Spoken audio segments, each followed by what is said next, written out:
Bands by the River, a podcast about happiness, music, and comedy.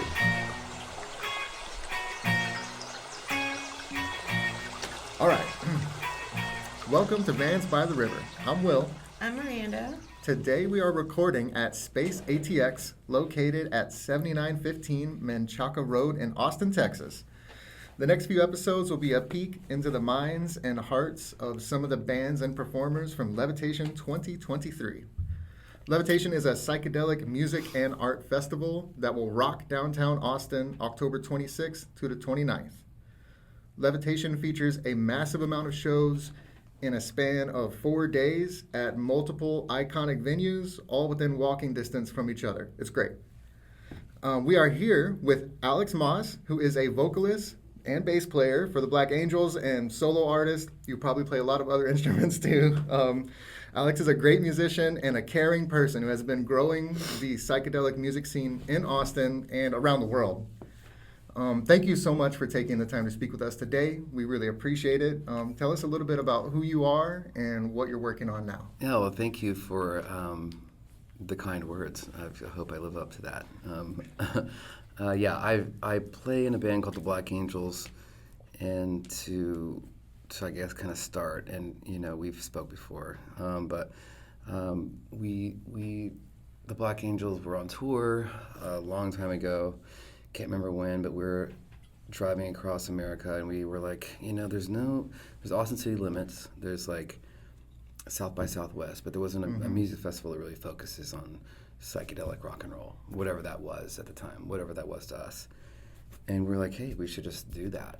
And, what's stopping us, And so we did. We just kind of like, if you build it, they will come type thing. Mm-hmm. We did it before South by Southwest, but it kind of got really convoluted because people were like, well, is this part of South by or not? And eventually we broke apart. We started doing it after South by Southwest and realized that we could fly bands in and have bands come in that wanted to play this festival. That's awesome. And that was when we kind of like, when people were willing to fly in and we had, the money to pay them, or at least, the idea, the guarantee. We still had to sell the tickets. Like, right. It's still kind of a thing with our festivals. Like, we're not sponsored by any big, corporation, big, conglomerate company. So we kind of rely on the ticket holders and the fans. So we have a guarantee that we give a band. That doesn't mean we're going to be able to pay them, but we're pretty sure that we can every time. We've never not paid bands. Well, we bought our tickets. Oh, thank you. We're ready. Yeah, we've never not paid bands. Back in 2016 when the festival got canceled, that was a really crazy, weird time for us because we had cancellation. We had event insurance, but it just wasn't like, it was a lot of money, but it just wasn't like we miscalculated. It wasn't enough, but all the bands got paid. I don't know. We started talking about like bands getting paid. Now it sounds like we're not like a legitimate company. But yeah. So, anyways, we wanted to do this because very selfishly we wanted to have our favorite bands in town, and so So we're doing it again this year. Levitation 2023. I don't even know now how many years this has been going on, like 15 years or something like that. I have no idea. Nice. It's over 10, I think. I think there's a lot of people who are really happy that you and the rest of the people you founded this with, like, followed your dream and decided to just make it happen. Now, like, all the rest of us get to enjoy this great festival with all these bands. Like, so glad, like, you just put it, you're like, oh, we want to do this, and you did it. Like, that's really awesome. It's kind of funny, like, how, like, what barriers of it you think that are in front of you, but no barriers exist to anything. Look like who our last president was. It's like, like, just, or whatever. I mean, like, literally anybody can do anything, and that's like proof. Right. It should be a positive takeaway from that, right? But yeah, so we were just like, it's totally insane. We never profited. Like, not until after the festival actually like busted in 2016 when we went back to the city, and the city really held up the festival. They're like, nope. It's not going to happen at Carson Creek. It's rained out, but the city stood up and was like, come play at like Barracuda and all down Red River, and so we're like, okay, so all these like, you know, kind of larger than life bands were going to play these like small little venues, and it taught us, you know, kind of brought us back to the old South by Southwest approach and that model of like, wow, we don't have to, you know, spend $1 gazillion on production. Like these venues exist. Yeah. These venues also helped build the Austin community and like the psych community. So we kind of brought it back to that, and kind of it really supports them, you know, as well. It's like, why take the festival out to a field when we could be, you know, our friends and, you know, family who are bartenders and owners of these places could like get like, you know, paid during that time. So, and there's bathrooms with air conditioning, and you're not too far from your car, you can just leave when you want. Like, you know. That's a great point. So not until after that we were like, oh wow, we can actually make money, because that wasn't a thing. That's not why we did it ever. And you know, I went to school for business, and that's like not what they taught you. You know, business is supposed to make money. That's like the definition. Right. You know? That's the point. But for us, it was the labor of love, and of course we have an amazing team of people. You know, we couldn't have done it without this amazing team that we have behind us, that believed in it, and when we wanted to give up, we're just like, ugh, how can we, you know, do this? You know, people were like, the city was like, nope, the festival's going on. You know, our friends were like, we'll help book. You know, like, you know, just all these things, and I'm so happy that happened. Yeah, me too. Yeah. Anyways.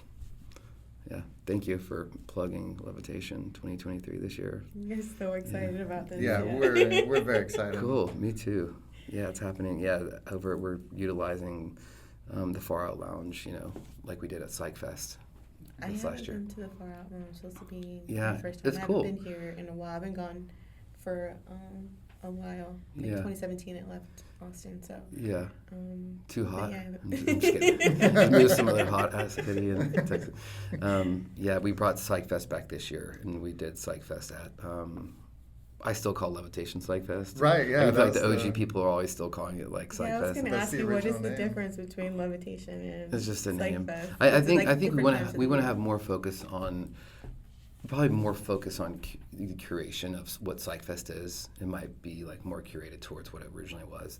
Levitation was rebranded for a lot of reasons. You know, we could now, if we call it Psych Fest, it'd be hard to have Wu-Tang play, or Leonard Cohen, or somebody. You know, like definitely, so now that we call it Levitation, it's like you could have anybody that you want to play, any band that you know. So Psych Fest is you know, still, you know, it's a similar concept, but I think we want to kind of have it curated in a different way, and it's in a different time of the year, obviously.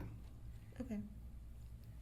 Well, speaking about like you organizing these events, having an influence on helping to grow that kind of a scene in Austin, can you tell us about how that has contributed to your overall happiness?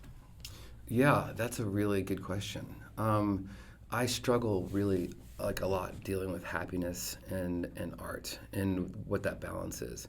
I know for a fact that art and me making art makes me happy, and it helps me understand the world and how strange and scary the world can be. And so without art and without music, I don't know, it would be more difficult for me to navigate through the world. And so there's a direct correlation for me between nature and music and this kind of magical spirituality between the two, and this therapy that I get from it. And it's like the closest thing that I have to some kind of like faith or whatever. And not a religious, secular kind of thing, but just I believe in it. I believe in the power of the artist, and what the artist over an entertainer. An entertainer goes up there and performs, and you know, dances around and spits on people. You know, and an artist has the opportunity to have a message and have something to say, and so that's kind of like the difference there. And I think nature has something to say if you listen, and if you're if you are aware and you allow yourself to be open to hearing what nature has to say to you. And the nature is full of clues, and you just have to be aware of them. And you have to, and you can't go search for clues. You have to have your eyes open to ingest them.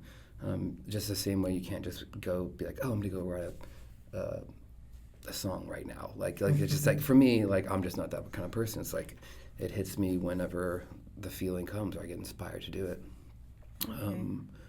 But it's, happiness and art and music and nature are one and the same to me. And it's kind of a very cathartic thing for me to play music. Again, it's how I understand the world. Like, it's a scary place. For sure. It's teetering on the verge of who knows what, Yeah, it's a scary time right now. Yeah, and maybe it was always a scary time. Think about the Cold War, whenever Russia had missiles in Cuba. But, does Russia have missiles in Venezuela right now? Maybe, probably. Do they have them in Florida? Maybe. Do they have them here? Probably. We have no idea. So, it is, I want to get dark, but it's a scary time. But maybe it's always been a scary time. But there's also never been a better time than right now. Like, our medical advancements are amazing, Yeah. There's the good and the bad and the ugly, but I choose to look at the world from a positive lens, but also choose to talk about what I see that's unjust or scary, in hopes that maybe I can understand it better, and maybe other people can too. Yeah, I think it does help talking about it, like identifying things and talking about them. I think it does help. We're all here being human and experiencing the same kind of thing, so it helps when you see someone else experiencing that and like okay, yeah, someone else feels that way too. Yeah, that sense of community. The universe is always feeding us, and we just have to be open to listen. And music can be really loud and in your face, like heavy metal music. And I never really got into heavy metal just because I didn't have like the older brothers like, hey man, you gotta check out this.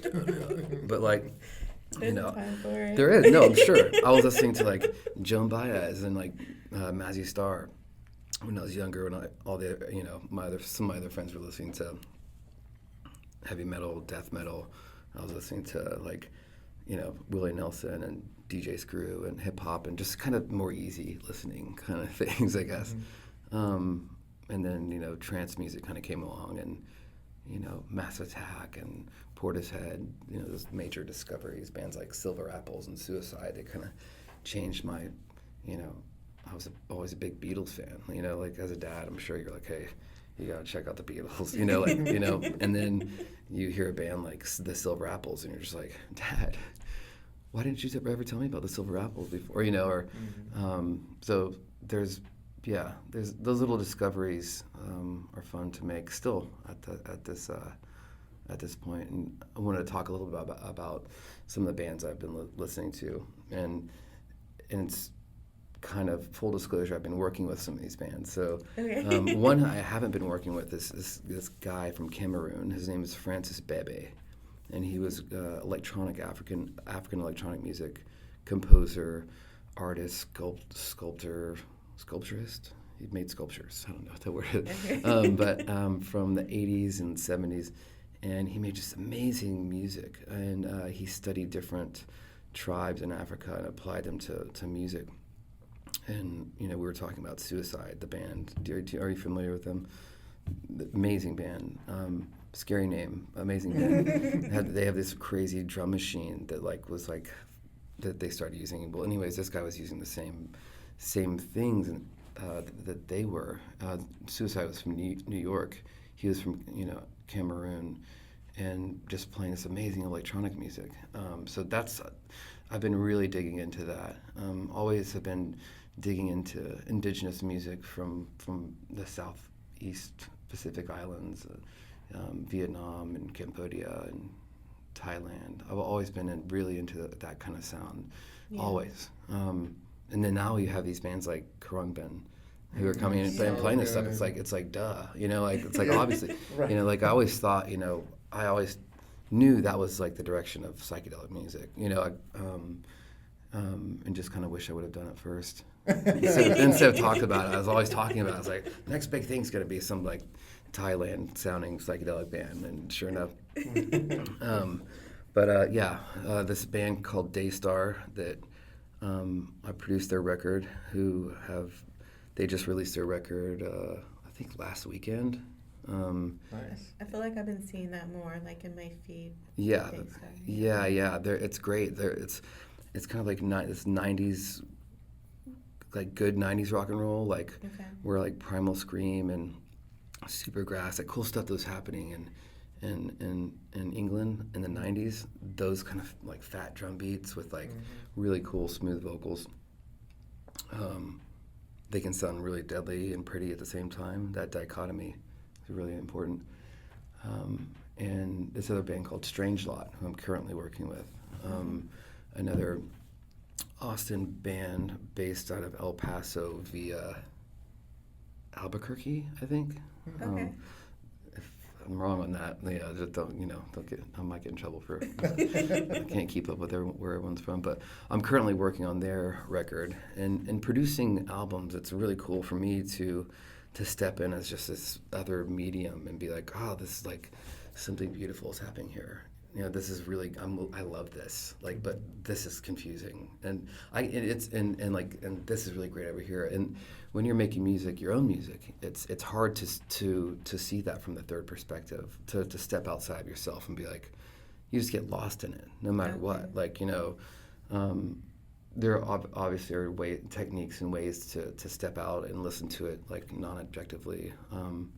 One is like just play it and listen to it from the other room and kind of hear the peaks and valleys and what's good or not. But whenever you're working with a band, the kind of cool thing about that is, well, you don't have to, at least here, you don't have to leave your family at home. I'm able to stay at home and Nice. produce bands, like local bands.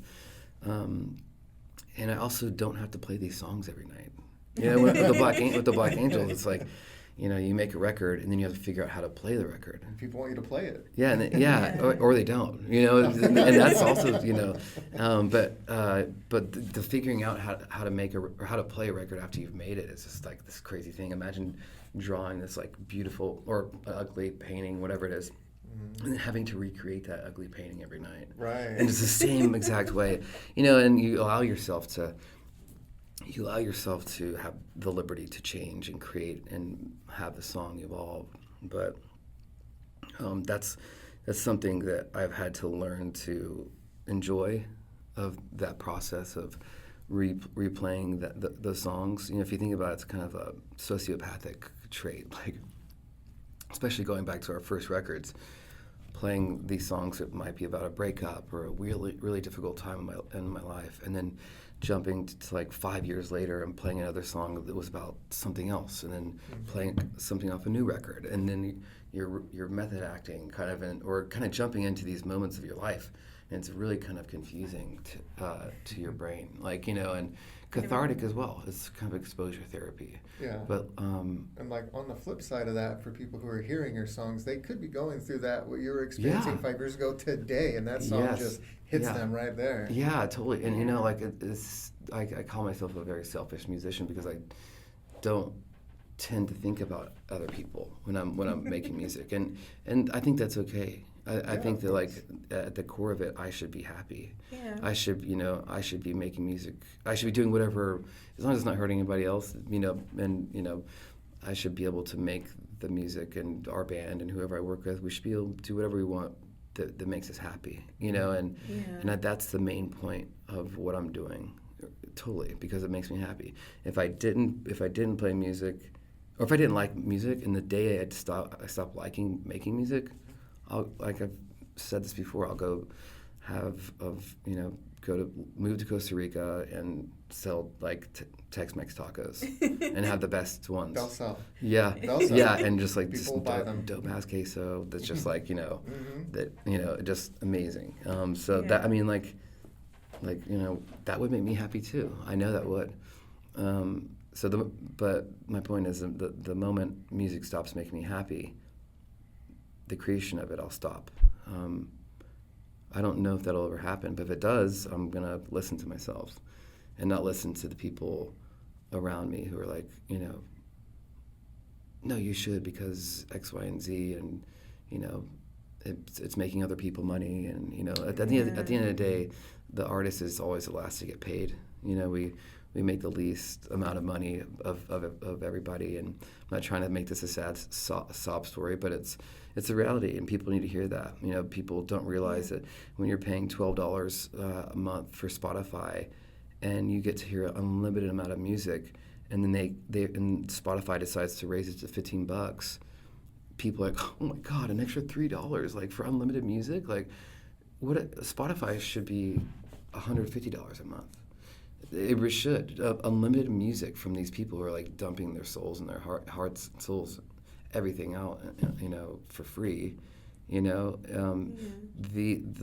only way that I would believe in that process is if the money actually got back to the artist. That's the thing. That's the thing. So it's like and that would be a fight. It would have to take the Robert Smiths and the Robert Plants and all the other big Roberts to come in, the Tom Yorks, to be like, I'm not gonna, Taylor Swift's, like, I'm not gonna put my music on here, and there's a chance that other people will just be like, okay, well, I'm gonna stop listening to your music. We had to play this interesting game where we had to play ball and have our music on iTunes and Spotify's, and this isn't something that Spotify ever wants anybody to hear about, and this is why, our right after this interview comes out, our Spotify listens are going to go down. But it's just one of those things where it's like, think about how the cable industry worked. They slowly increased cable used to be, when we were growing up, it was like $25, $30, and then slowly it went to $40 or $50 and $60. Now it's $150 a month for cable, and still people still pay it, and they don't even watch it. They don't even watch cable. It's like they watch it for like Monday Night Football and Fox News or whatever. I'm not trying to put cable watchers in the Fox News category, but whatever they're watching. What would we do without music? What would we do without this therapy that's like right now completely free? What would we do without that? And what is that worth? And I think we should push it and test the boundaries. Would you pay $50 a month for Spotify? For me, it's a no-brainer. Not because I'm a musician, but because I love music, and it's what would you do without music? Yeah. Would you be happy? I don't know. It's hard to imagine a world without music. I don't. Well, there would never be that because you have nature. So that going back to that, in that kind of synonymous connection that I have with nature and music, is that was my first experiences with music was through nature, and it was here. I grew up in this nursery. My parents had a nursery, a plant nursery, not a baby nursery. That'd be pretty crazy. I'm not sure if I'd have children if I grew up. So I grew up in a plant nursery. My father bought this little nursery from his father in Seabrook, Texas, which is where I'm from. And the first time I heard music was through nature. They had waterfalls there and birds. And my dad is a smart guy. He knew that he wanted to make the nursery a destination. So what he did is he brought peacocks, and he brought these big Galapagos Island tortoises, wallabies, and built these huge enclosures for them, and had a lemur, and kind of made this nursery a destination. And it was really a smart move. What I got to see from that was this, from a child's perspective, this just magical, wonderful place to grow up. That was, the more I think about it, the more it's how fascinating it was. And going back to nature and hearing different sounds of bird calls and waterfalls, and hearing the leaves going through the trees and the different kinds of trees, I can close my eyes and still go back to that moment, all those moments. And that's a beautiful experience that I got to go through. So my earliest child experiences with music were through nature. I think that's why I never really combined like death metal. I never got into death metal because, I guess maybe I didn't live next to a volcano or something. So I was very fortunate to grow up on this serene nursery, and my parents would often play Enya and indigenous music from North America, South America, and so they'd play it on speakers while you're walking through the nursery, and so it was just a very kind of an amazing experience for me to. Yeah. That was my first kind of tie-in with music and nature, and understanding at that age that they're the same thing. So yeah, we would never live on a world without music unless all the animals died. I guess that's kind of my point there. Yeah. Well, one of the questions I was going to ask you is, where does your music come from? Like, where do you think music comes from? You were talking about, like, when you write music, like, it just comes to you. Like, I feel like I was listening to or, like, seeing Rick Rubin's. There's a lot of Rick Rubin quotes that come up in my Instagram feed, and I feel like in one of them he was talking about how all these ideas are just, like, out there in the ether, and we all have access to it if we just, slow down and listen and are open to receiving messages. So is that how you make your, like, do you think that music all comes from one place, or where do you? Yeah, no, I mean, like, I think there is something very valuable to that statement, that the universe it's there. I've heard it spoke about in several different ways. Like Neil Young and Bob Dylan talk about this river of creative music, of just creativity, and and you can just jump on that river and go down there whenever you want. So it's the same thing. It's the same analogy. I see it as the same as well, but for some reason in my mind, I don't put music on Earth. I put it some other place, and it's just, to me in my head, it's this, like, this blue orb. Like, I don't know, and like that's just how I see it. And like and yes, it's always sending vibrations and different waves. And I don't want to sound too dippy or whatever, but it's just always, it's like it bleeds into Earth. And it doesn't come from, maybe it comes from like 1,000 light years away or something, but it's gotten to Earth, and we're able to tap into it. And yes, if you're open, if you allow yourself to be open and aware, you have, so he would say, like, everyone's an artist, everyone's a creator, even if you don't think you are. It's impossible not to be a creator.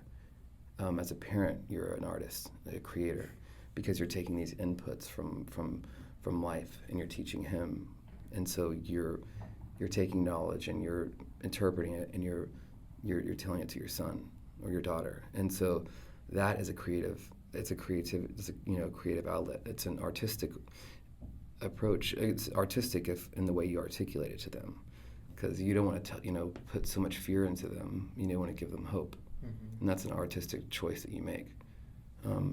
How do I write music? It comes from just inspiration, like just this conversation. I might go home and write about whatever we talk about. Go back to those early moments of the nursery that I grew up in. But I don't have the. I won't say I don't have the capacity, but I don't tend to lean into the urge of like, I gotta go to the studio right now and make a song. Okay. I do know that, like, the more you exercise that creative muscle, the stronger it gets. It's it's a muscle, your creativity. But I do, I think that for me, being a father, with two children, I have a 1-year-old and a 5-year-old, finding the time to be an artist and not a father or husband is difficult, but it's doable. When we had Luca, I felt like I all of a sudden looked at art and music from a child's perspective, like for the first time in like 15 years. Everything, life, I saw everything through his eyes, and I was a child again. And that was like one of the most beautiful things about being a parent is, and knowing that was affecting my music. Like I was hearing like one single strum of a guitar, like one string, and like listening to every vibration and playing it for Luca for his first time that he heard a guitar string hum all the way through until it got silent. And that like, it was just potentiated by the idea that like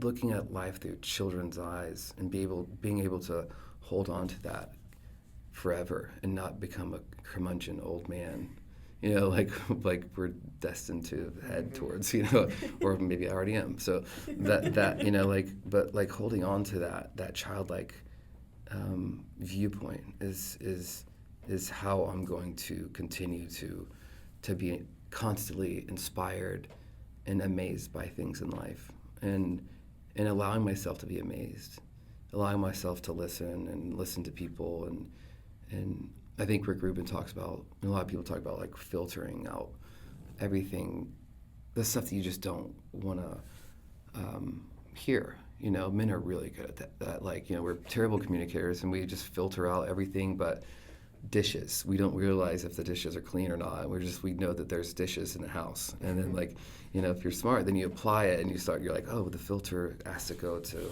the dishes are dirty and you need it, you know, that's your job. It's not just my job, you know, to do and so it's like, you know, this filter that you have that you constantly expand and build on. And that filter for me is kind of important to my creative process. Surrounding myself with people who inspire me, no matter what age they are, who they are. Just surround, you know, it sounds so cliche, but surrounding yourself with the people who are better than you, working with tons of people. I've been in the Black Angels for nearly 20 years, and part of me wishes that I would have expanded way beyond that commitment and that marriage to the band. As much as I love the Black Angels, like part of me wishes that like I was more open to just being like, you know, making music with, like Leonard Cohen or Johnny Cash before they died. You know, like just not that was a possibility at all, but everything's a possibility, right? Yeah. You know, all you have to do is, you know, speak it into existence. Yeah. Yeah, when you speak things into existence, they can come true. I feel like I'm going down this cliche moment here. But yeah. We talked to Fred Armisen recently, and he kind of said the same thing. I asked him for advice, like if I wanted to be a voice actor. It was kind of like, just say it. It was the year 1945. Germany just left occupied England. Yeah. That's good. It's like a movie voice. But yeah, he was like, just say I've always it wanted to do watch, that too. Watch it happen. And I thought that was really cool. Like, you said the same thing. Like, just... He's right. Yeah. He's right. He's absolutely right. There, and yeah, it could be scary and daunting, you know. At your age, I didn't know what I wanted to do. You know, I knew that I wanted to be happy, and then, you know, I've also wanted to make my parents happy. You know, and then at some point, I realized that they just wanted me to be happy too, and when I realized that, I was like, oh well, you know, maybe I could focus, you know, more on that. Like, I don't have to just do what I think they want me to do. I get to have more control over it. But yeah, speaking it, saying it, you know, I'm going to be a voice actor. Yeah. Then you are one, you know, like, which is kind of dangerous because, you know, you look at, I don't know if you're a big, like, Star Wars or Star Trek fan or something, but, you know, you look at these people in Star Wars and they have, like, elephant ears, and we're not too far away from, you know, having babies that can have elephant ears if you have enough money, you know, Just like, play with the genetics. how crazy is that? I just got off in a weird spot, but it goes to the point where if you speak it into existence, especially a lot of sci-fi stuff, you know, that it's pretty wild how much of that was said, and somebody went off and they wanted to have AI, like it's, yeah, that was somebody's just thought at some point that, Yeah. Yeah, somebody had to think it first, right? yeah. So, another question I had for you was about making music. What part of creating music makes you the happiest? I think it's the moment where I'm in that childlike state by myself, and I'm let me go there real quick. So like I'm sitting in front of a piano or a mellotron or octagon or an organ or guitar, and I'm just kind of freestyling, like I'm just really quiet and really listening to what the instrument's doing. Like I need, some kind of, not always, but some kind of, a rhythm with tonality. So a guitar, it could be a drum beat or just a guitar. And the moment of inspiration, that millisecond of inspiration from the sound and that third voice, and when I start having an auditory hallucination of vocal melody, that's my favorite moment. It's the moment where you're flying. It's like the closest you have to flying for me personally.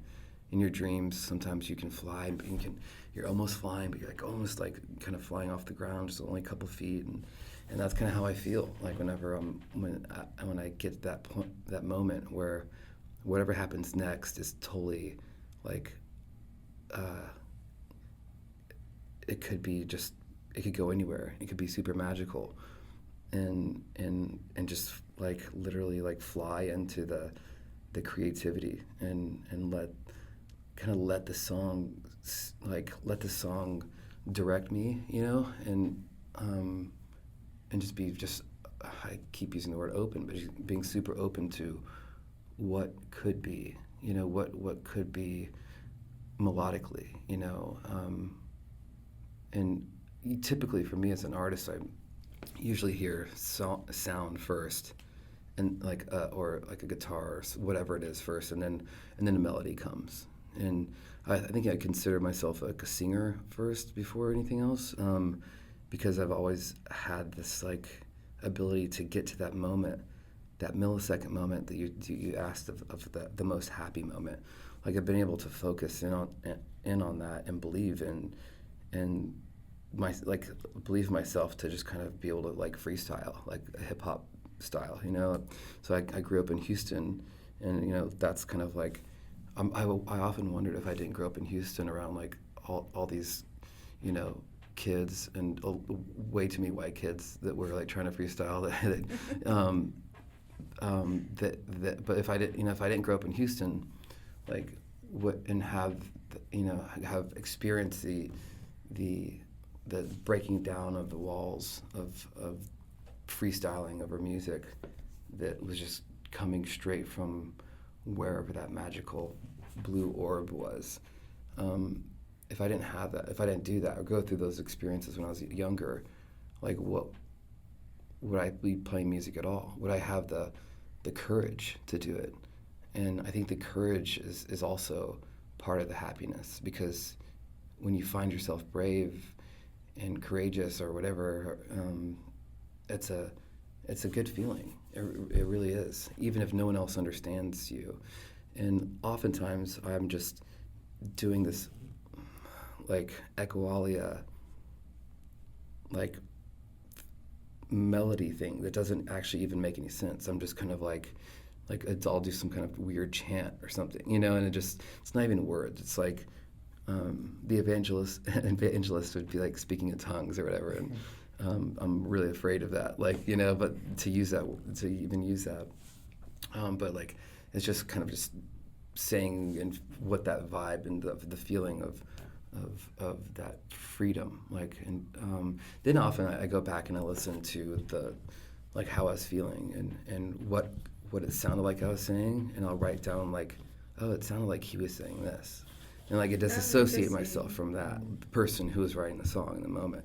Okay. And I'll listen to, it sounded like he said this, the X, Y, and Z, and sometimes I'll send those nonsensical lyrics to a friend of mine and be like, what does it sound like this guy is saying? And and through that connection of being not afraid to show that and share that experience is how I come up with lyrics. Okay. And then that goes back to what we were talking about earlier about the difference between like an entertainer and what an artist is or whatever, and really think the artist has the ability to create change in people and in themselves. And I think that's that revelation that I had was because I didn't ever consider myself an artist, but the word entertainer was so gross. I was like, I'm not, that just sounded like just some cog in this like big musical organization that I'm such a small part of, and so the artist part of it gave me validity and gave me more sense of purpose to speak on things that I thought could help me better understand the world and help me potentially other people too. But it's always me first. It's me, like the selfish thing, and but if I that it's, part of that is okay. It's okay to be a selfish musician, because if I'm always thinking about what other people are thinking of, then I'm not really making it for myself, and I'm not like being a pure open mind in that moment, I guess. That's how I look at it. Yeah, that was going to be one of my other questions. Was I've been asking people if they we talk to comedians and musicians, like, do you make your music to make other people happy or because it makes you happy? And I like that you're doing it because it makes you happy. It's really easy when you let thinking about what other people want to go like down the wrong path, but if you just do what makes you happy, then you're probably on the right path, right? Yeah, well, I mean, isn't that the definition of success? Like, being happy doing something, like, I feel like I think we've had this conversation before, but the definition of success is like doing something for a living that makes you happy and you feel like okay with, and if you do that, no matter what it is, like making pottery or whatever, like you've kind of won, you're kind of like retired or whatever. And the fact of like kind of working for yourself as well is something I saw. I grew up on this nursery, and my parents they worked for themselves and they set their own hours. That didn't mean they were, they worked so hard. They worked so hard. They still do. They're in their 70s and they should have stopped working, but they're not going to, because they realize that continual work keeps you alive, and it keeps you interested in life, and it keeps you keeps you going. Yeah, it's good to have a purpose, something that. Yeah, no matter what it is. Yeah, if you're happy doing it, then yeah, you're right, you won. You have some questions? Can you name a song or a band or an album or anything that has helped you relax during a stressful time?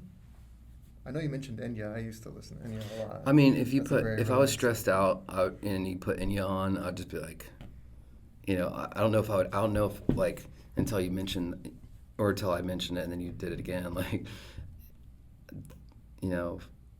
I wouldn't just put that on, but now I would, like, knowing that we just had this conversation, I would, like, absolutely, like, if I was stressed out, or Melody was crying and Luca was crying because she's crying and the house is a mess and everything's like on fire, and putting on Enya would absolutely just be like, like what Orenco Overflow or whatever the name of that record was. Absolutely, yeah, I would. And I definitely will now, so thank you. Yeah. So yeah, that another thing that kind of just, it's funny now that robots are in the mix. Like, you could just be like, Alexa, play relaxing piano music, and like just all of a sudden the house just becomes really quiet, and the kids that were on fire just become hot. It's like, wow, this is like, okay, technology is okay, you know?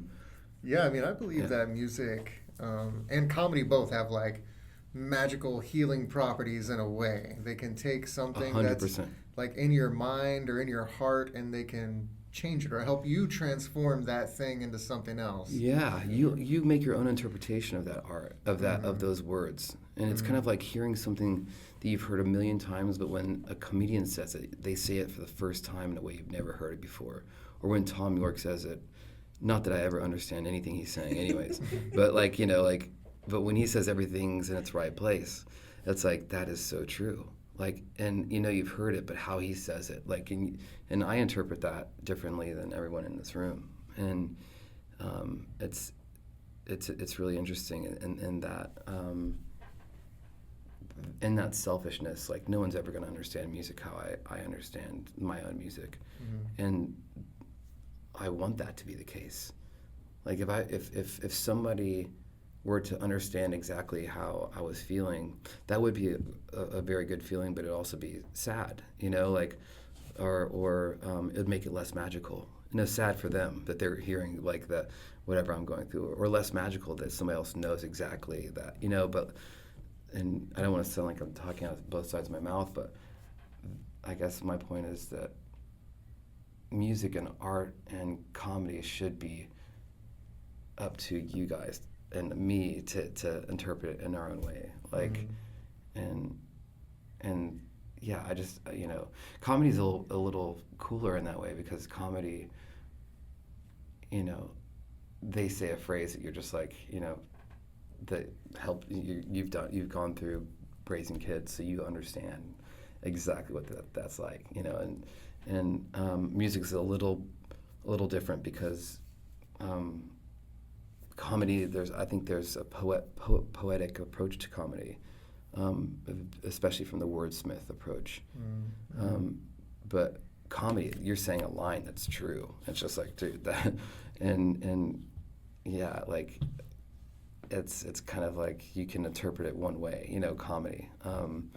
But your experiences with your life interpret that joke how they obviously apply to you in that moment. Because it wasn't like poop that the kid ate. It was actually like, you know, and in your instance is a brownie that looked like poop or something, and you're like freaking out both ways. So yeah, that's the beauty of art, is that everybody can interpret it in a different way, and yeah, comedy is absolutely an art. And I'm glad that you guys brought up comedy, because without humility in making music, it's kind of gets too serious. When you take yourself too seriously, then you wake up one day and you're wearing all black leather, and you're just like, like flat iron, and you're just like, man, whatever, dude, just gonna go out today, like, screw the world, the fucking world sucks, man. Oh my gosh, my music is the only thing that matters. And then like, for me, I'm just kind of like my music's like the one thing that helps me understand the world, but it's the last thing that matters, really. You know, it's my family matters. You know, these conversations that I have matter. But yeah, you have to have some sort of humility in music, and we make us like a kind of a serious kind of sound musically, and tend to speak on serious topics that aren't just some bullshit. You know, and so when you talk to us and outside of the state, you know, outside, you realize that we're truly just, you know, just like everyone else, and we're, you know, just, you know, I'd like to think we have a really good sense of humor and are happy people, but that cathartic nature of the creation is where we get the dark out, or at least the understanding of what the hell's going on right now. Yeah. I wanted to ask you, if you're into comedy, do you have any favorite comedian, someone you can put on that you know is going to make you happy and get you out of a funk, or just makes you laugh? Yeah, I don't lean towards comedy to get me out of a funk as much as I should. Like, it always does, because it's like someone else who's like in this scary world. Like, let's just not take it so seriously. Or I see so many like commonalities with music and comedy, specifically from the mirror of society. Like that's like what a comic does. They're a mirror and they're holding up like these crazy things are happening. Does anyone else see this? Like, wake up. Yeah. And that's kind of like, what our band tries to do too. It's like hold up a mirror to society and say like, this is what's happening. Is anybody else seeing this? Like, is this weird? Because we think it is. Yeah. So for comedy, because I lean into like music as a very like a more of a cathartic darkness thing for me. My mom is like, Alex, you write these songs that are just so sad, like acoustic songs, and she's like they're beautiful. They're just so sad, and I tell her that it's cathartic for me, and she's okay. So she's like, I don't have to be worried about you, whatever. It's like, she knows that I'm, a jovial chap or whatever. But I like JT Habersat. I think he's pretty awesome. Okay. Do you know who this is? He's an Austin, like, punk. I would call him like a punk rock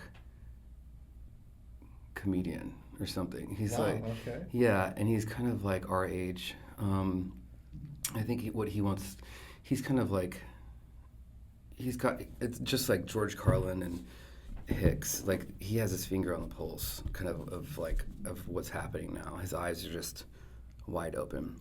Okay. He's aware. He's like open, and he's funny. He's like, before the whole cancel culture movement, like he kind of like, I feel like he foresaw that coming.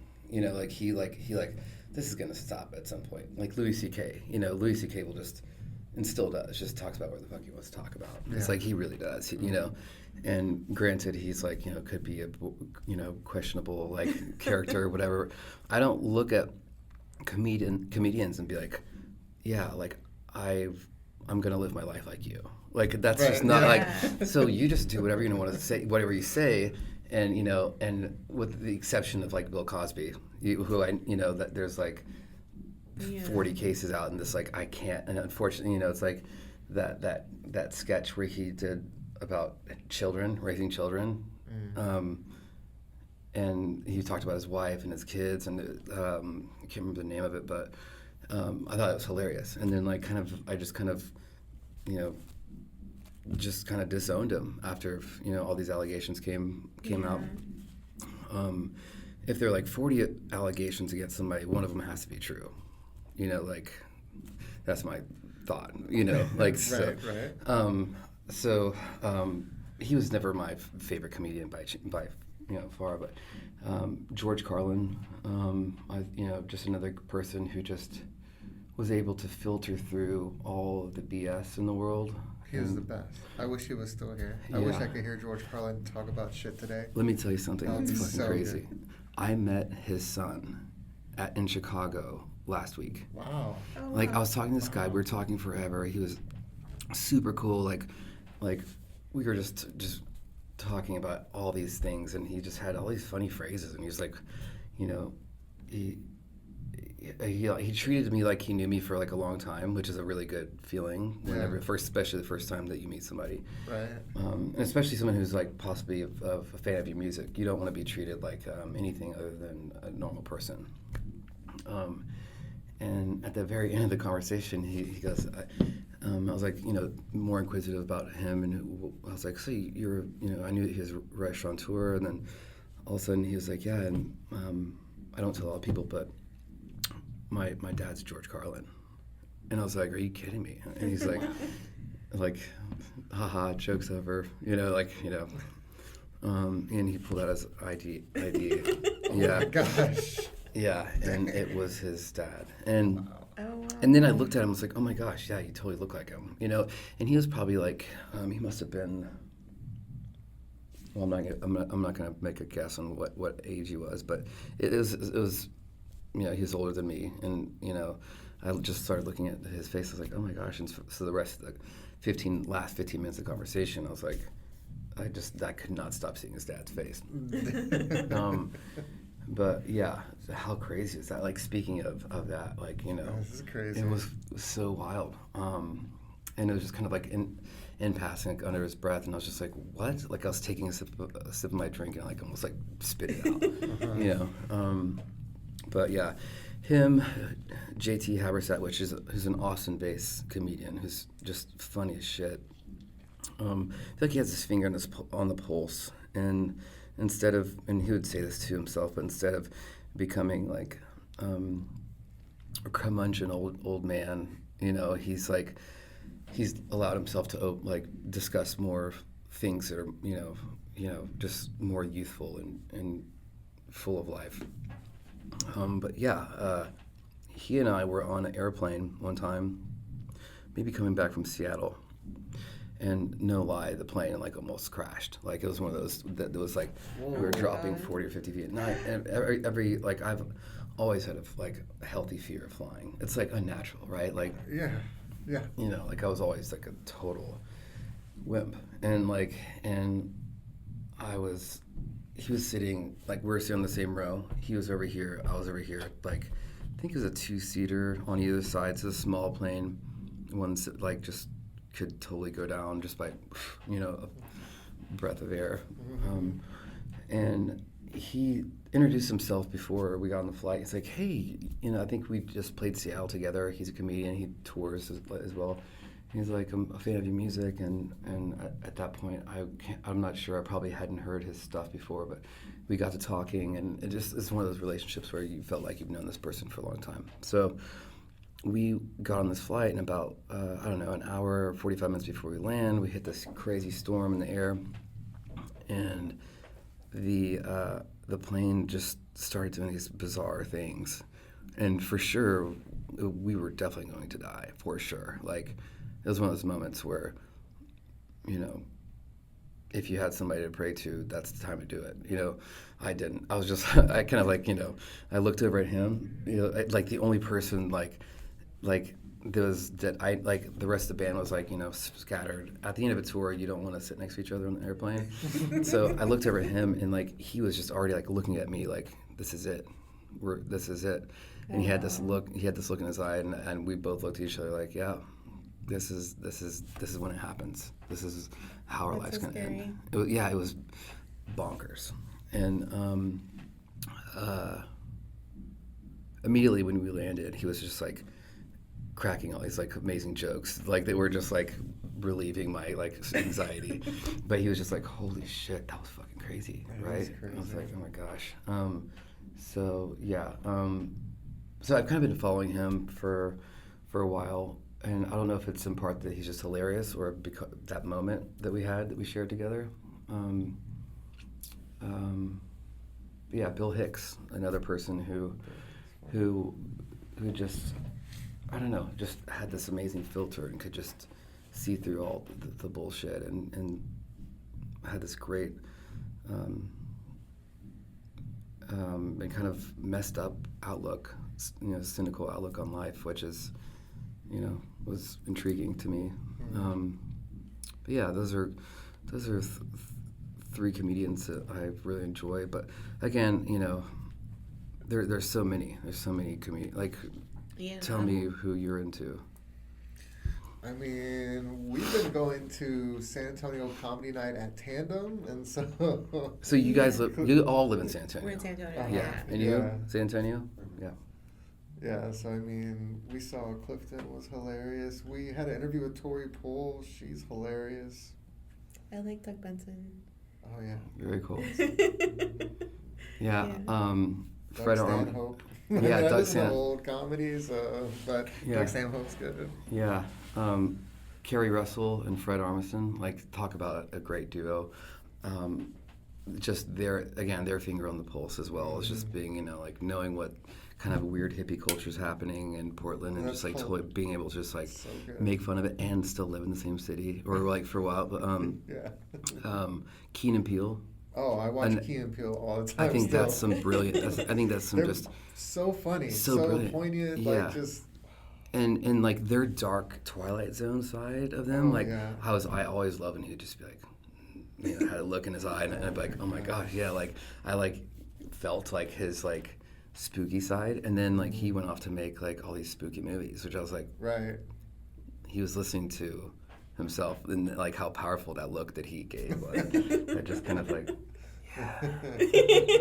you know, that whole thing. Yeah, I think it would have been great to be a comedian. Like, I think that would have been a great. I think comedy writers have the most fun though, because I mean, some movies and TV shows are just, the scripted stuff can just be so good. You know, they just have so long to think about it and to craft it. Yeah, it can be so good. And there are no rules. Right, no rules. Yeah, you could musical. You could do musical comedy. That's you know, plenty of good ones. Yeah. Who's the guy who recently went to rehab because he was doing like, he's a white guy. He went to rehab because he got like into like heavy into drugs, and what's his name? John Mulaney? Yes. Oh, I thought he was hilarious. I still think he's hilarious. Yeah. I thought Louis C.K. was hilarious. I mean, these people, you know, and like Cat Williams. Oh, yeah, so funny. totally. My Yeah, goodness. and he rips apart the new comedians too, and he's not afraid to do that. He's like, He's so good. so good. So I for some reason I don't put comedy on enough to like bring me out of a funk or whatever. Well, like one of the movies that makes me feel really good for no reason is Home Alone. Oh, I don't yeah. know why. I put that movie on, I just immediately start feeling better. That's I don't good. know why. Let's Brings put it me on to right a now. place that I like. Yeah, there's some nostalgic moment. Like, how old were you when that came out? Like, I don't even know. I watched it. The first time I remember watching it, I was probably 10 or something. I don't know. I felt like I could be that kid. Yeah. He had a way better house. Yeah, right. He had a house. But anyway. bigger family, man. Did you have a big family? No, not really. No. I mean, in Louisiana, we had a lot of family members that lived close to us. But no, immediate family, no. Yeah, that's definitely. And he had to deal with all of that stuff. I don't know if I could deal with all that. But it would be nice to have that big house. Yeah. No, that is a really good movie. We talk about Chris Farley, you know, and just like how brilliant he, you know, was. Do you have a favorite Chris Farley skit when he was on Saturday Night Live, or like one of the movies he did? Like, do you have one that's your favorite? I mean, gosh, that's hard. It's like picking your favorite kid. It's so many moments that, like, I mean, obviously Tommy Boy, Black Sheep were both really good. Like Tommy Boy, sure. I mean, that so good. The way him and David Spade, their rapport was just like, and David Spade's always just been this kind of like, you know, just he just knew how to deal with Chris Farley's chaos, and it was just a nice balance. he's like, yeah. Great. Yeah. and like I love that. Like, you know, that's the only thing that could deal with Chris Farley's like chaos is that personality.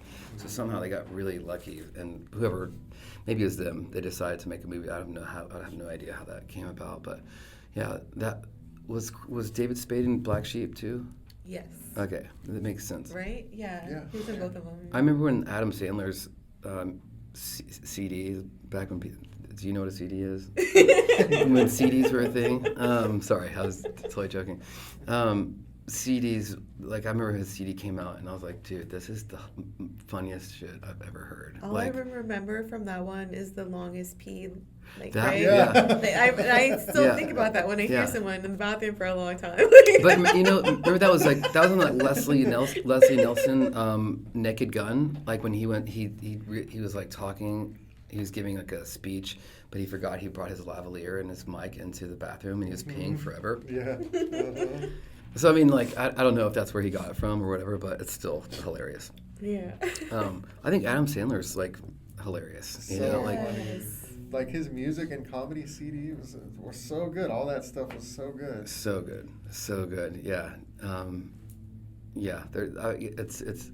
It's hard to pick like who's the best because there's no one it's the best. It's like there are people that you put on when you want to feel a certain way, you know, or when you for whatever reason you listen to it. And some people listen to music in that way. Like they put on music because they want to feel a certain want to feel happy, or they want to lean into their aggression.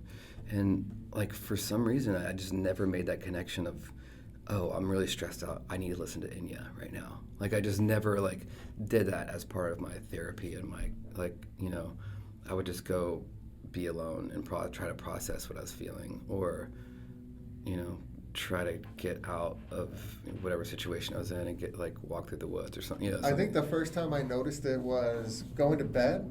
Putting on classical music helps to calm my mind. Oh yeah. So I can actually go to sleep. Otherwise, it's crazy up here sometimes. Absolutely, yeah. Like how many things are going on and all up in that brain of yours? Like it's like, I don't even want to know. There's too much in mine, so it's like I don't even want to know. But yeah, like it's something else to focus on. You're changing you can kind of just tune out. And again, it's a therapeutic thing. Comedy, music, it's all therapeutic. It's therapy. And it's cheap. Sure. It's too cheap. I guess my final question I was going to ask you about Levitation. Since it's coming up at the end of October, I think I need to get my phone up for this. Okay, go ahead. You helped, put it together. What part of Levitation are you most looking forward to? What part of it makes you the happiest to think about? Yeah, well, first of all, I think it's wonderful that this whole entire thing is about happiness. Like, that's like what the world needs most of right now. It's so important. Yeah, we gotta not put the other bad stuff. You're plugged in. I mean, you're plugged in. Like, yeah, we could talk about like crazy, sad stuff all the time, but thank you for first of all, like having the awareness and moving towards the idea that this is something that's important to talk about. It's who else is doing it? Who else is doing these interviews about like happiness? I know there's got to be people, but like there aren't enough. Yeah, we need to fix the balance because there's a lot of like fear and hate and stuff out there. So let's put some more happiness in there and think about stuff that brings us joy and share that with other people so they can experience more joy. Yeah, absolutely. Because it's not always easy, and maybe somebody life is hears fucking hard sometimes. Yeah, no, it is. But like thank you. Thank you. For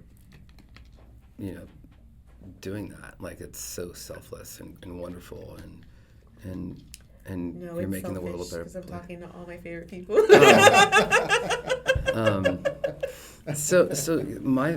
The things that I get happiest about Levitation is knowing that there's this community that's coming together, that we had some small hand in bringing together, whether it be like a fraction of whatever, and I feel like in this musical community that exists, that like let's call it like everything from like All Tomorrow's Parties music festival to Levitation to Desert Days and these small boutique festivals. Like I think that this community has a certain amount of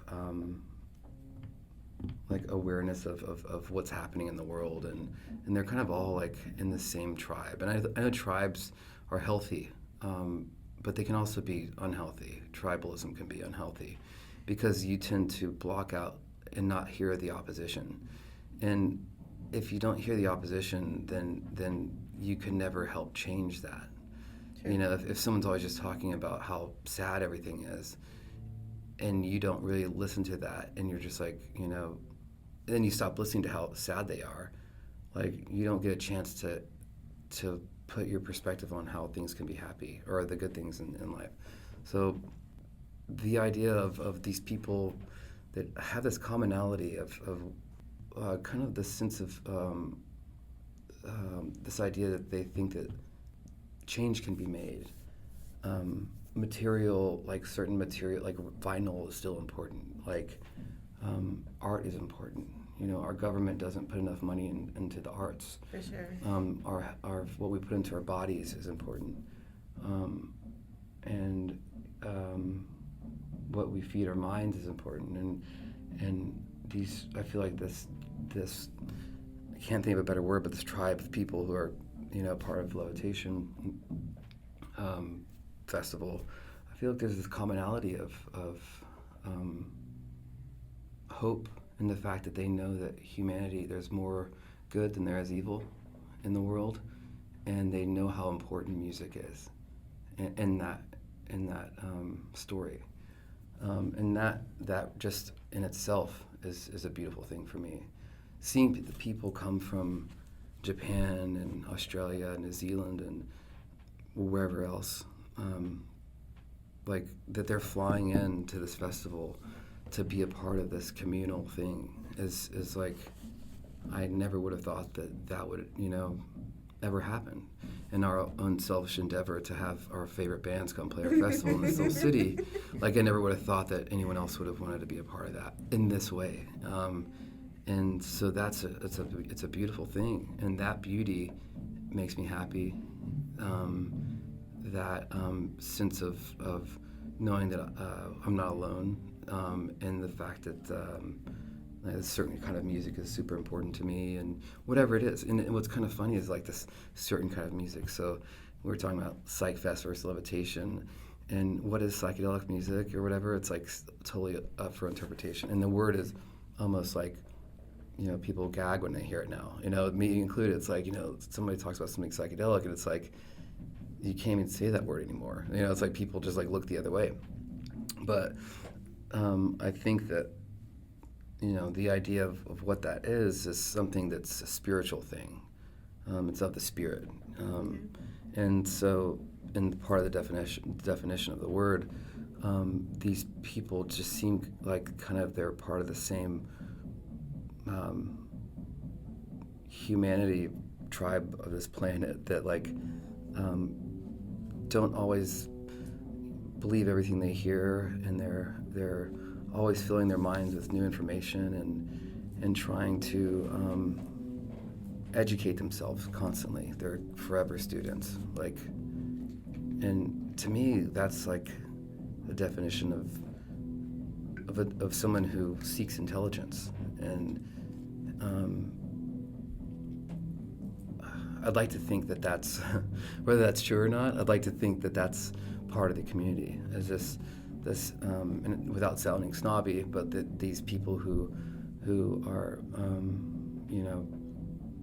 have their eyes open. They have their eyes wide open all the time, and they're good listeners, even though that's probably not true, but they care about art, and they care about the power of art, and that is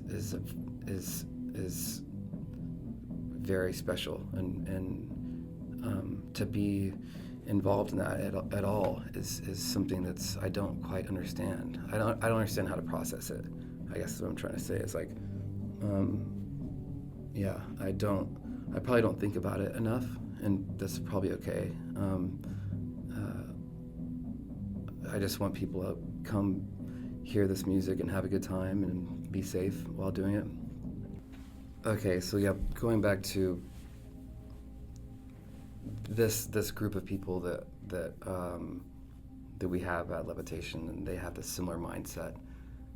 Figuring out how to, again, like how to activate on more of a humanitarian and philanthropic level of like, okay, we have all these people here at this festival. What can we? Now what?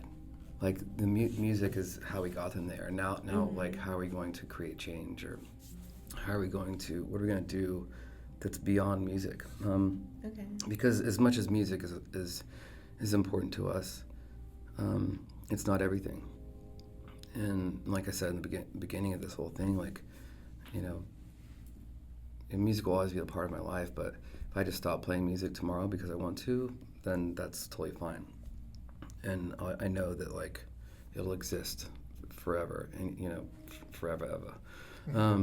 But yeah, I think the missed opportunity that Levitation isn't quite doing is activating all these minds that are at the festival to create more change in the world, and maybe that's of a goal it's like not like possible, but again, speaking it into existence is maybe it is. And I just feel like that there could be more of that kind of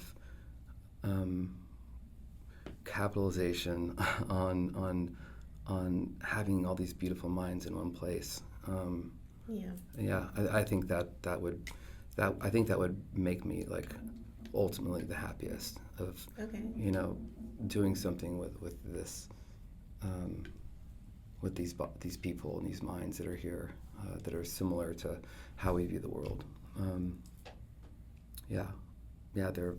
They believe in art, and they believe in the power of human connection, and not everybody feels that way. And that would make me very happy.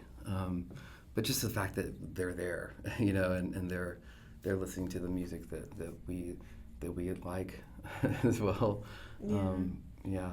Is there any band in particular that you're like most excited about, or do you not want to like name specifically? No. I've never seen DJ Shadow before. So that's not a band, but maybe he's playing with a band. I don't know. But DJ Shadow, growing up in Houston, somebody who was like an early like Mad Professor or Danger Mouse. DJ Shadow was like doing these like just amazing amalgamations of splicing different bands together and making electronic music with weird audio transmission. And he wasn't the first person to do it, but he just did it really well. So I think DJ Shadow is probably the most exciting thing for me to see. He's always been on the list. With Levitation, we just have this master list that just keeps growing of like every year. It's like you can add 50,000 bands to it. But I also what makes me happy with Levitation is giving these bands a format and a platform to speak. Yeah, I found some new bands that I had never heard of just from listening to the Levitation 2023 Spotify playlist. Mm-hmm. Like keep like taking Great like playlist. screenshots so that I can go like look up that band later. Yeah. Me too. All right. Are you working on any new projects that you want to talk about? Tell the people. I am. I'm currently producing Strange Lot, this band from Austin, El Paso via Albuquerque, if that's correct. And it's amazing to work with other people. I know that sounds like so stupid, but like it really is. Like, and someone who's given so much devotion to the Black Angels and being in this, like I really find a lot of like inspiration working with other people, and helping them like kind of just discover their superpowers, and that's really exciting to me. Being a big electronic fan, I'm fortunate enough to be in this other band called Mien. It's Mien, and what that means is it's the essence of who you are as a person. And my wife Michelle, we didn't have a name for this project, and this project consists of Rob Kidd, who's this amazing drummer from Austin, Rishi Deer from Elephant Stone, and Tom Fruse from The Horrors. So 4 people from different parts of the world, really, except sans Rob, and John Mark, who is actually the backbone of the entire thing. He's from Abilene, and I get to get this electronic side of music out of myself that like I feel is like important for me to lean into, because it's one of those things that I feel is like a beautiful part of the world, and I want to do more of it. I've kind of joked that like I think what I want for the Black Angels is to have like whenever someone hears the next Black Angels record, you have your expectations of what it's going to be. Maybe it's going to be this tough, heavy, fuzzy thing, and I just want to go the complete opposite direction, not in a Marcy's Playground kind of way, but I don't know, like just super futuristic and no guitars, like, maybe more oscillators and, I can't even define what it is because I don't really, but that would be for me. So going back to Mien, your question. So am I doing any other projects? Yes, I'm in this band called Mien, and we've made a record. We're nearly done with it. Just needs to be mixed. And we need to find a home for it, like a label or not. Okay. That's awesome. It's exciting. Yeah. I'm not sure if you've heard it, this band, but it's a really nice thing for me to be a part of, because the Black Angels is one thing, and what's cool about the Black Angels is that everybody has these other projects, from Christian Bland, the Revelators, to the Ripe, to the Rotten Mangoes, and so that, and my next solo record, which is I've got a bunch of songs for, and I just kind of need to figure out what consists of the record, what it wants to be, and I just but yeah, 25 or 30 song ideas for that, and I'm excited about that. Yeah, me too. So those two things, and we're working on the next Black Angels record. Awesome. We're writing for that right now, and that's really exciting. And when Tom York when Radiohead came out with Amnesiac and Kid A, I remember reading something in a glossy magazine. What was it? It's in a magazine. Tom York said something like, "When you put this record on, I don't want you to even know who this is." Oh, okay. And that's kind of what I would want. Okay. I want somebody to put this record on and be like, who is this? Who is this band? Like, I have no idea.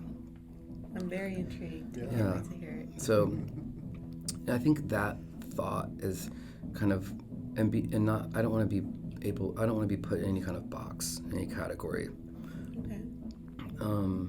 And I think that's kind of like my goal in music is to branch out into other things and produce other bands that I typically maybe wouldn't, or put a country record out, like specifically from the 50s when 60s when country music was like the best, or not to say like Clint Black and George Strait, like that would be a fun covers album. Take all the amazing like late 80s and early 90s country hits, doesn't even matter what they are, just a top 10, and just cover them all and make it sound like something from the 50s or 60s that they were influenced by. I think that'd be a fun project to do.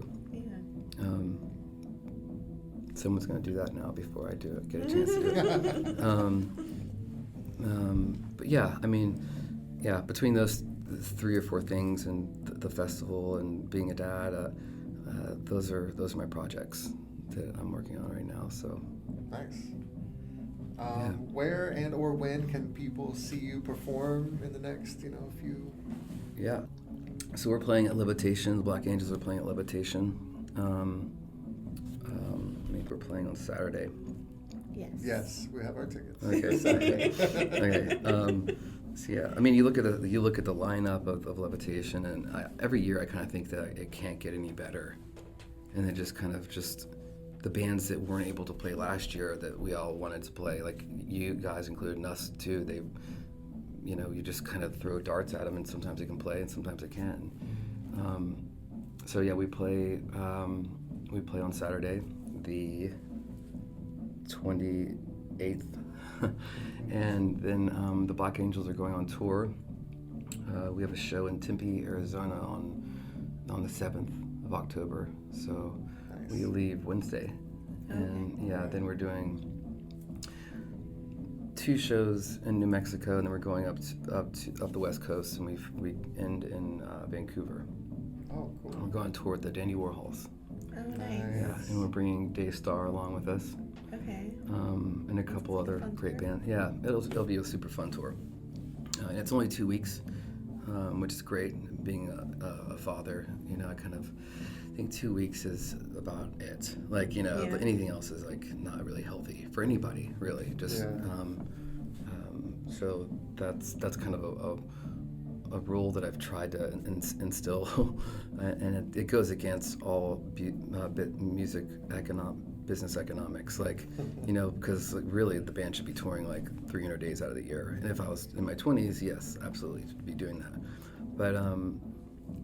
But yeah, I've kind of realized that, it's more important to me to be at home and be able to watch my kids grow up and have these moments and be there for them when they're and see them change and evolve, and because evolution is real.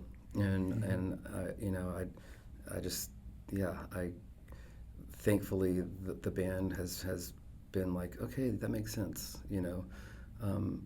Obviously when you go to Europe on a brand new record,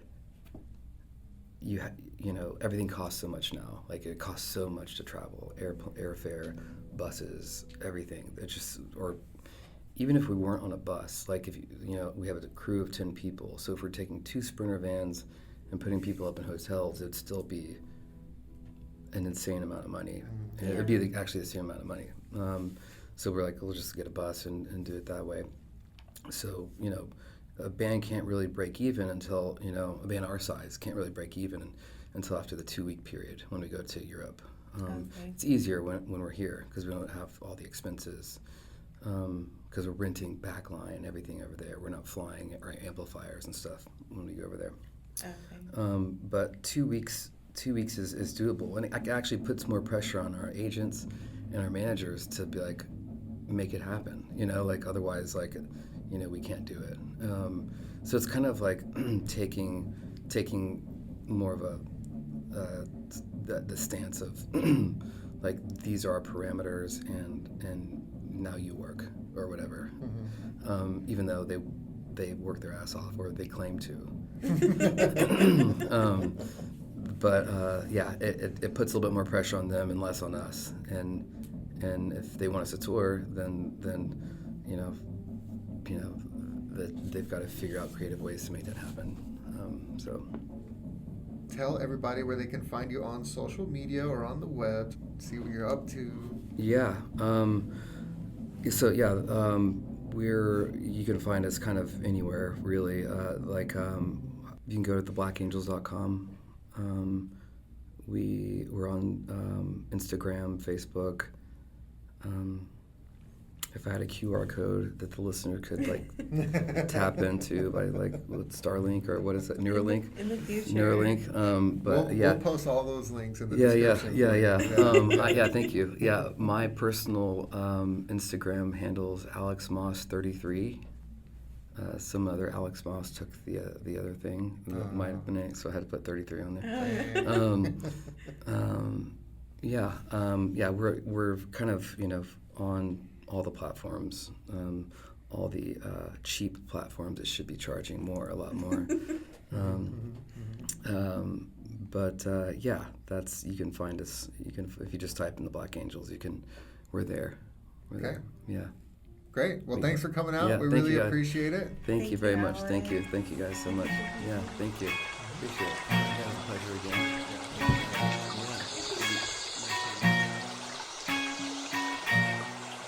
Band by the River, a podcast about happiness, music, and comedy.